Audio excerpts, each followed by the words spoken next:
Next day here, I didn't film me doing this one just because I'm trying to pay attention to everything that I'm doing here. But this head is all torqued down, head gasket on. Hopefully, open package, so head gasket should be underneath there.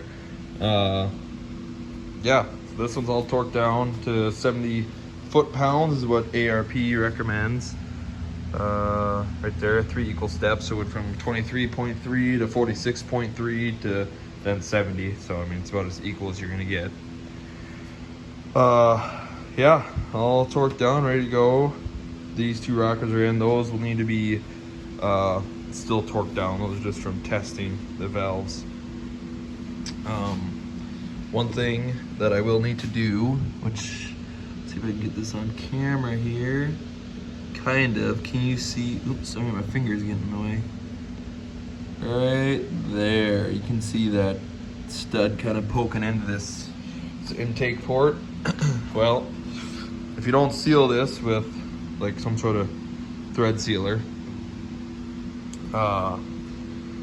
it'll eventually suck oil in there and it'll start burning oil through that. And also each one of these head bolts on a small block Chevy, unless it's an aftermarket block, they redesign some things, but all these head bolts go into a coolant passage, so you need to use thread sealer on all those bolts,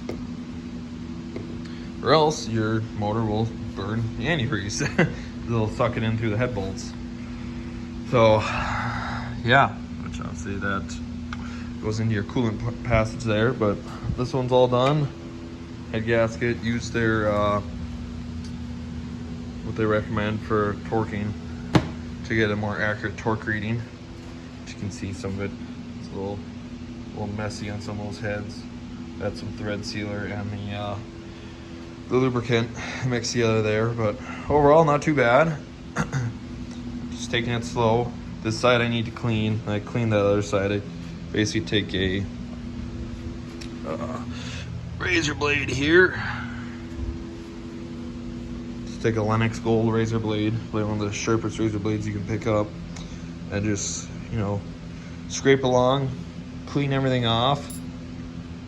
Then I took a rag and some brake cleaner, sprayed it on the rag to just wipe off the mating surface to make sure that was perfectly clean. So I'm gonna get going on this side now, and a good idea to do that I did on this side last night, I took an old head bolt, took a wire wheel to it, cleaned it up, and just ran it through all the holes just to clean out any gunk or anything in there. You can see when you back it out, or even when you're putting it in, sometimes some of that old thread sealer will come out, and yeah, that'll mess up your torque reading if you don't get that cleaned up. So make sure you do that. And yeah, I'm gonna keep clean this side up to get the head put on, and then my next step will probably be to get all these put in. Thread sealer on the intake. Exhaust does not look like it is affected, so should just need to do the intakes. So basically this one, this one, this one, and that one. And yeah, I'll keep going with that. I'll have to get these perfectly set too for the push rods. And I should basically almost have a complete long block at that point. Almost be ready for it to go in. I'm gonna, once I get all the heads on, rockers on, I'm gonna try and put it back in the car, because no point in leaving out here. I don't have an intake manifold yet, and I'm looking at getting one here shortly, because it should be pretty soon that this motor is back up and running in that car.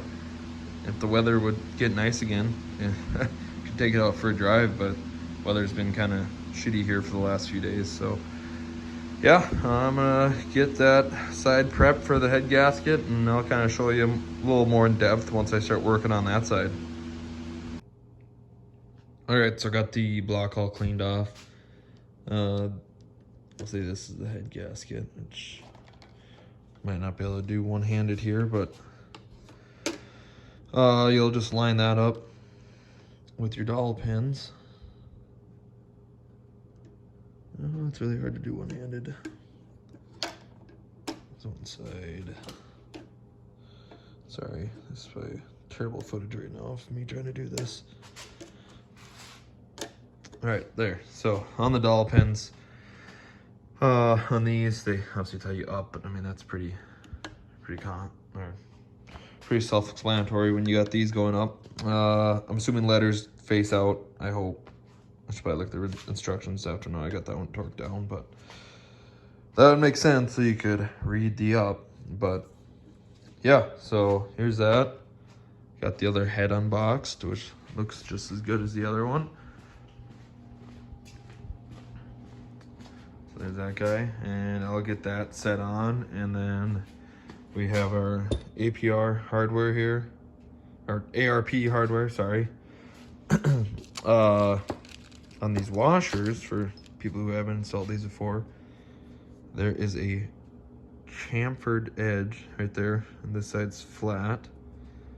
And in the instructions it says to put that towards the bolt head.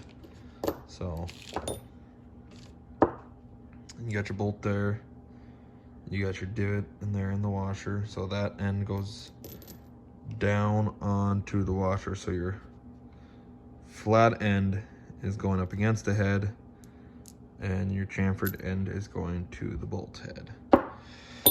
So yeah, I will get this guy thrown on, get some bolts started, and kind of show you what I was doing with the thread sealer. I was kind of just putting on the threads, obviously, which ends up being a lot because it's a brand new thing, so it's completely full. So yeah, make sure you know there's nothing in your holes here, because that would make a bad day for when you go start it up. But yeah, it's gonna look pretty good here when it's done. Big old AFR right here on the front, which is probably gonna get covered up by the accessories, because we'll have let's see, alternator will probably be on this side, power steering here, rudder pumper in the middle. So yeah, there'll be a few amount. I'll have to look to see if my other valve covers will work right now or not. I think the rockers might be a little too high for the old valve covers that I had. Didn't realize how large these rockers were. Yeah, quite a bit bigger than a stock one. Those are the stock ones. Those are the valve covers over there. So I'm gonna get this guy thrown on and start getting the bolts ready to get put in. All right, well, jumped ahead a little bit here. I said I was gonna show this a little more in depth, getting this head put on, but yeah, that didn't happen. It would have been too hard to put the thread sealer and assembly lube on the bolts and try and hold the phone and everything else. Maybe might have to look into investing into a tripod to try and show that a little closer. But got one rocker on here. She's a little loose right now, but that lifter down there was collapsing, so not quite sure. This might have to be something I gotta adjust when it's running, I guess, maybe. I'm not sure. But little spider leg thing, I don't know what you call that thing, bolted back down to hold the brackets for the lifters to make sure they don't turn. You can see they got this J part that goes in there, so that holds that down. This is obviously for hydraulic roller cam with roller lifters. So yeah, just got all of my push rods set in here, all the rocker stud and guide plates, which I got to go around and set all those. Every intake, so these two and these two, and obviously, you know, those two, I need to put thread sealant on because that goes into the intake port. So I know I went over that a little earlier, but we're just gonna keep going away on these guys. Probably gonna get the exhaust side done first. What you want to do is rotate the motor over, so you can see that lifter's going up. That lifter's flat, so that means you're on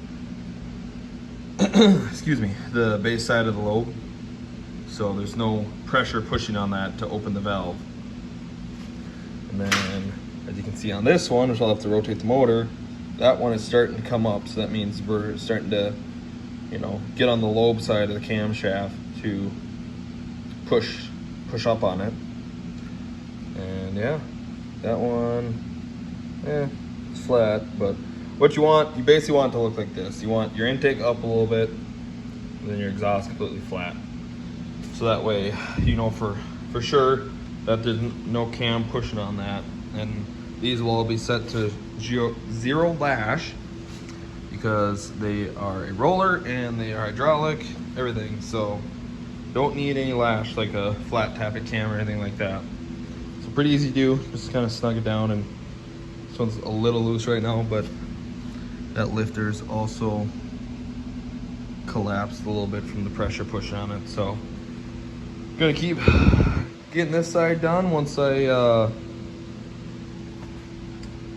get all these on, I will show you guys what it looks like. Whew, that is looking good. Rockers are on this side at least, not this side yet. I watched a video to make sure I was doing this right, and I wasn't preloading the hydraulic rollers or lifters. And how you do that is basically you tighten down your nut till there's no more up and down play. Then once you get to that point, you put your wrench on there and you turn her 3/4 of a turn to preload it. And basically what you want is your little, which that one's being pressed on by the camera right now, but your little metal clip in there that holds the lifter, you don't want it touching that. And that's what the preload is for, to push that down a little bit.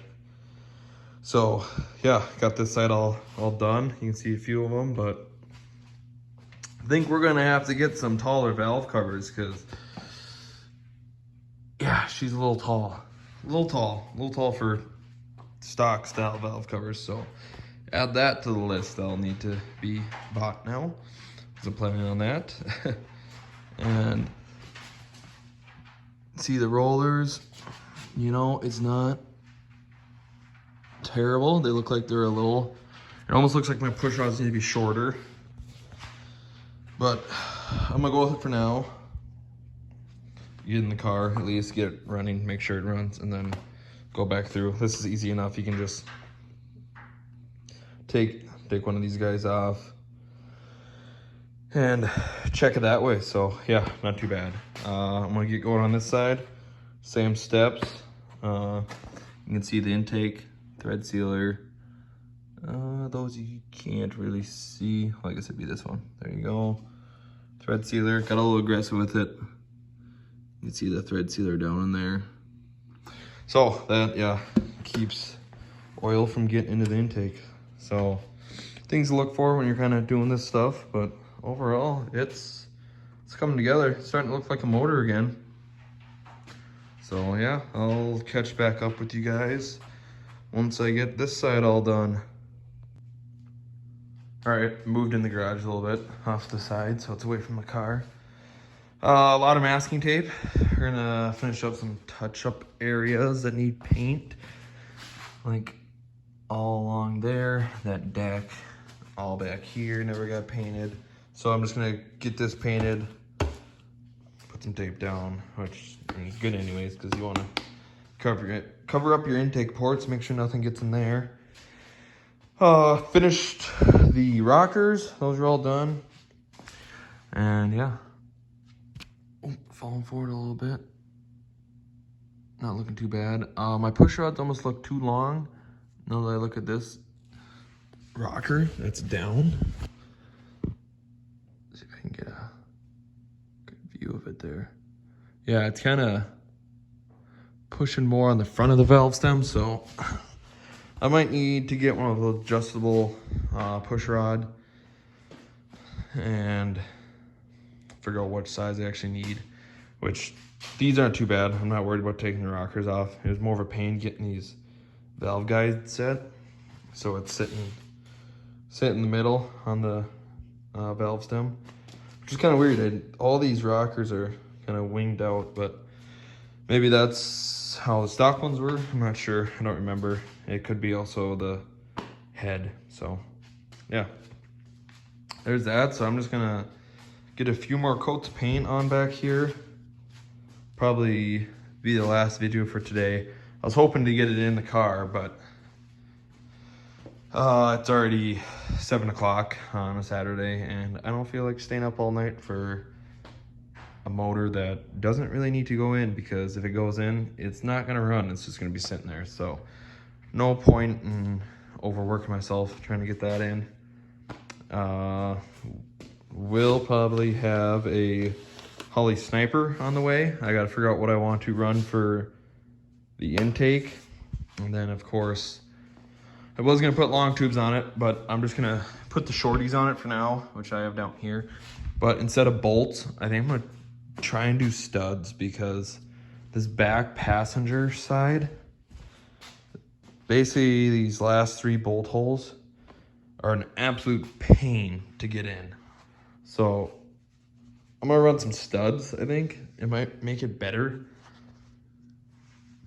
but we'll find out.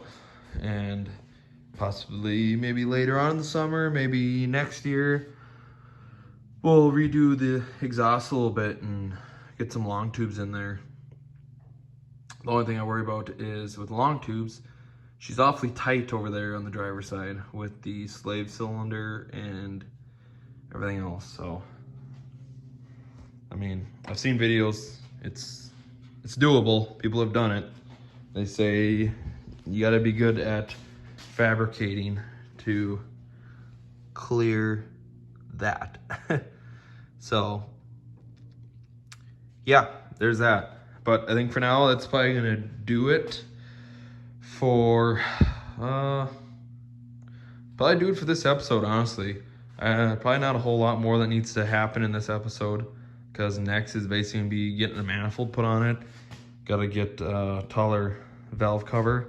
Stock ones won't work. I tried it, and yeah, they're sitting on the bolt. Don't even hit the head. So get a couple more things ordered up here, and should be getting close to time to fire her up. Even if I don't have the accessories and everything hooked up, can at least get the motor running, get a little fire up on it.